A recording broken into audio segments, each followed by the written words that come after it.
Here's my guide on how to lube the Logitech MX Keys Mechanical. This works on both the MX Mechanical keys and the MX Mechanical Keys Mini.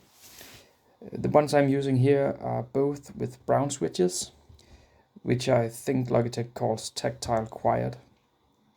It might also work on the other switch types that you can get these keyboards in, but I'm not sure. Please be aware that this method is probably not recommended by others, but I've now been using it for several years without issue. So first off, due to the way these keyboards are designed, you won't be able to lube the switches in the traditional way by taking the switch apart. Instead, we are going to use a spray lube of the PTFE type. Other types might also work, but this is the type I've been using. And as previously mentioned, it has worked great. This specific brand is from a store called Biltema. I think it's Norwegian, but the stores are also present in other countries. And as long as you get lube with PTFE, I think you should be good.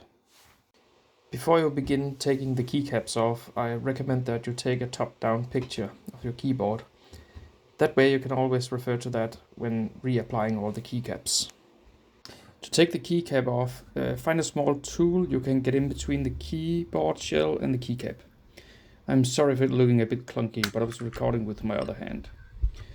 The key thing to look for here is that I lift the keycap from two sides to prevent it from damaging the stem beneath. After all the caps have been taken off, you simply place the nozzle of the spray lube up against the stem and switch top and spray a tiny bit. Here I do apply a little much. I then press the switch several times to help the lube get down into the switch. And here I just wanted to show you up close that you can actually see the lube getting inside the switch just after I apply it. I believe this is one of the strong suits of the PTFE spray, as it can get in through very small spaces. Once you're done with this, I recommend wiping them over with some paper towel. And as for reapplying the keycaps, it's just as simple as aligning it over the switch and pressing it down. And now for a sound test. The first keyboard here is before lube.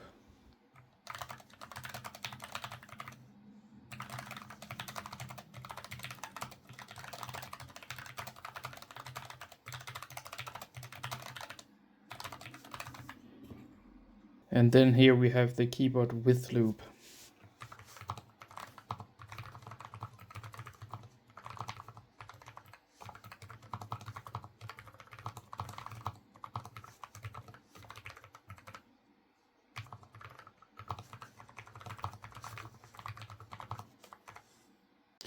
And that's about it. I hope you find this quick guide useful. One could argue that the difference is quite minor, and I tend to agree.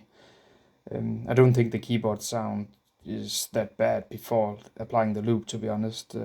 But this does dampen the sound a bit, if you like that. Thank you for watching, and I'll see you around.